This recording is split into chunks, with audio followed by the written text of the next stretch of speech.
Hi hello नमस्कार. मी अश्विनी स्वागत करते तुमचं आपल्या नवीन अशा व्हिडिओ ब्लॉगमध्ये. तर आजची सकाळची सुरुवात छान अशी चहाने केलेली आहे, कारण की सकाळचे 6:30 वाजले होते. तर म्हटलं निवांत असा आज तरी चहा पिऊ, कारण की रोजच गडबड चालू असते. साईची शाळा जर असली ना तर रोजच सगळंच लवकर लवकर असं आवरावं लागतं. घरातले तर काय लवकरच रानात गेले होते. आता या इथं तुम्ही पाहू शकता 6:30 वाजलेले आहेत आणि या दोघांचं पण मस्त असं खेळणं चालू आहे. तर नेहमीप्रमाणे स्वयंपाकाला सुद्धा सुरुवात करायची होती. तर तुम्ही जर कालचा व्हिडिओ पाहिला असेल ना तर तुम्हाला समजेल की आमच्या रानामध्ये ना कांदे काढणीसाठी जी माणसं आली होती त्यांच्यासाठी पण स्वयंपाक द्यायचा होता. तर एकूण आहे ना आपल्याला 17 ते 18 जणांचा स्वयंपाक या इकडे करायचा आहे. तो व्हिडिओ जर तुम्ही पाहिला नसेल ना त्याची लिंक मी इथे डिस्क्रिप्शन बॉक्समध्ये देईल. तो पण व्हिडिओ तुम्ही पाहू शकता. तर या इथं ना सगळ्यात आधी तर मग मी कुकर लावून दिला मटकीचा आणि त्यानंतर घरं स्वच्छ झाडली, चुली पुढचं स्वच्छ झाडलं, त्यानंतर बाहेरचं पण झाडलं. कारण की स्वच्छ असं झाडलं ना तरच काम करायला आनंद म्हणजे चांगलं वाटतं. तर बघा आता बाहेरचं तर झाडून झालं होतं, बाहेर तरी हवा होती, पण घरातलं झाडताना ना इतकं गरम झालं ना ते आता सकाळचे 6:45 वाजताच इतकाच घाम येत आहे. तर ऊन पण तेवढंच आहे. तर या इकडे ना पोहे भिजायला घातले होते, कारण की त्यांना नाश्त्यामध्ये आधी पोहे द्यायचे होते. तर या इकडे ना 1 ते 1.5 किलोच्या प्रमाणात मी आता पोहे भिजायला घातलेत. आणि कांदा जो आहे ना म्हटलं बाहेरच चिरावा, कारण की घरं तर झाडायची होती आणि घरं झाडल्यानंतर ना परत कचरा नको किंवा आतमध्ये ना मग जास्त गरम होतो, त्याच्यामुळे म्हटलं बाहेर हवेला बसूनच कांदा चिरावा. तर आता साईला सुट्टी आहे त्याच्यामुळे तो थोडीफार व्हिडिओ काढण्यात मदत करतो. तर तो मला म्हणत होता की मम्मी तू पण असं बोलत का नाहीत की बाकीचे जसं बोलतात तसं. तर मी अजूनपर्यंत तरी फ्रंट कॅमेराने व्हिडिओ कधीच शूट केलेला नाही. तर या इकडे बघा कृष्णा कसा म्हणजे साईचं कसं आहे ना कृष्णावर लक्ष ठेवायला लागतं. आता घरी आहे ना त्याला घ्यायला कोणच नसतं, सगळे रानात जातात आणि मी जर काम करत असले ना तर साईला कृष्णाला घ्यायला लागतं. मग त्याचं जे खेळणं असलं ना ते बंद होतं आणि तो ज्यावेळेस झोपल ना त्याच वेळेस त्याला खेळायला भेटतं. आणि या इकडे ना सगळ्यात आधी तर मी पोहे करून घेतले. आता हे जे पोहे आहेत ना ते 1 ते 1.5 किलोच्या प्रमाणात होते आणि त्यानंतर लगेच शेगडी मोकळी होती, त्याच्यामुळे मग भात पण म्हणजे भातासाठी पाणी उकळायला ठेवलं होतं. तर आता या दोघांचं खेळणं म्हणजे ना अख्ख्या घरात ते पसारा करून टाकतात. आता साई कोणती गोष्ट वाजवल ना त्याच्यावर कृष्णा नाचत होता. तर मस्त असं त्यांचं खेळणं चालू होतं. तर साईला तरी सुट्ट्या लागलेल्या आहेत, त्याला मामाच्या गावाला जायची भरपूर अशी घाई झाली.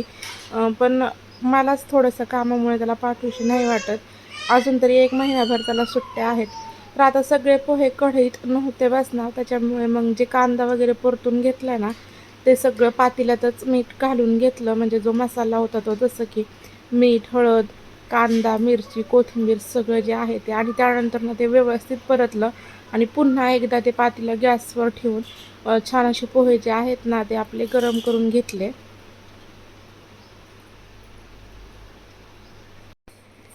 एकीकडे भात तर काय आपला होत आला होता आणि त्यानंतर मग आहे ना ते पोहे जे होते ना ते सुद्धा मी डब्यात काढून घेतले, कारण की थोड्या वेळाने ते थंड झाल्यावरच मग डबा भरता येईल. कारण की आज काही एवढी घाई नव्हती, सगळेजण रानात होते आणि रानातली कामं झाल्याशिवाय तर त्या माणसांना काही डबा देणार नव्हते. त्याच्यामुळे म्हटलं मग निवांतच ते पोहे गार झाल्यावरच डब्यात भरावे.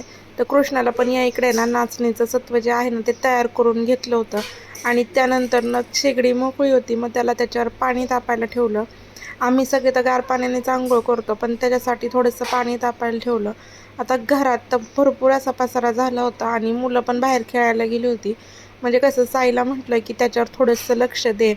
आणि त्यानंतर मग लगेच मी भाजीची तयारी करून घेतली. आता मटकीची भाजी करायची होती, त्याच्यासाठीचं आलं, लसूण, खोबरं, कोथिंबीर आणि कांदा, शेंगदाणे हे सगळं वाटण आहे ना मी तयार करून घेतलं होतं. आता कृष्णा घरात आल्यावर मग त्याला एकीकडे चारायचं पण काम चालू होतं आणि दुसरीकडे भाजी करायचं पण काम चालू होतं. तरी या इकडे ना आपली जी भाजी आहे ती तयार झाली होती. आता काल काय केलं तर मी त्यांना वेगळी ना आम्हाला वेगळी भाजी केली, तर आम्हाला जी भाजी घरात केली ना ती तशीच राहिली. त्याच्यामुळे म्हणजे त्यांना आणि आम्हाला अशी दोन्ही मिळून एकत्र भाजी केली. तर ते आता 9-10 जण आणि आमचे 6-7 जण. तर बघा आता चुलीवर आहे ना उन्हातच भाकरी कराव्या लागणार होत्या. आता भाजी पण डब्यामध्ये काढून घेतली आणि घरात पण तीच भाजी ठेवली. त्यानंतर मग आम्ही दोघींनी मिळून ना भाकरी केल्या, कारण की ऊन पण भरपूर झालं होतं आणि तिथं सावलीच नव्हती. मग जो आपलं चूल पेटवली आहे ना त्याच्या पण झळ्या लागत होत्या, या इकडे शेगडीच्या झळ्या लागत होत्या. मग त्याच्यामुळे दोघींनी मिळून पटकन अशा 20-25 भाकरी ज्या आहेत ना त्या करून घेतल्या.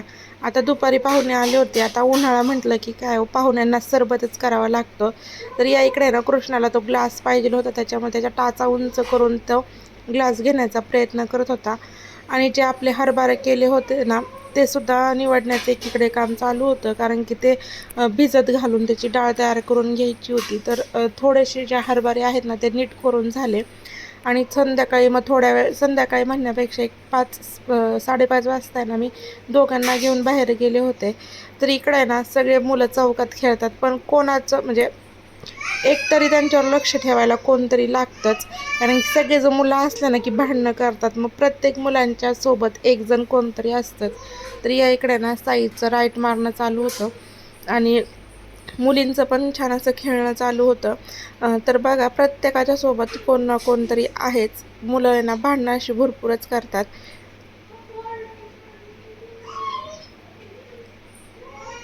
तर असं मुलींना खेळताना पाहून नक्कीच लहानपणीची आठवण येते. आणि आम्ही काय केलं जे पत्र्यावर आहे ना पाणी सोडले त्याच्यामुळे दारात भरपूर असा चिखल होतो. ते पत्र्यावरचं पाणी तिथं पडलं ना की फॅन पण गार हवा मारते, नाही तर भरपूर असं गरम होतं. तर या इकडे ना भांडी वगैरे घासल्यानंतर स्वयंपाकाला लागले. मला माशाची भाजी करायची होती. तर बघा एवढाच व्हिडिओ आजचा आहे. तुम्हाला जर आवडलं असेल ना तर नक्कीच लाईक, शेअर आणि सबस्क्राईब करा. व्हिडिओ पाहिल्याबद्दल धन्यवाद.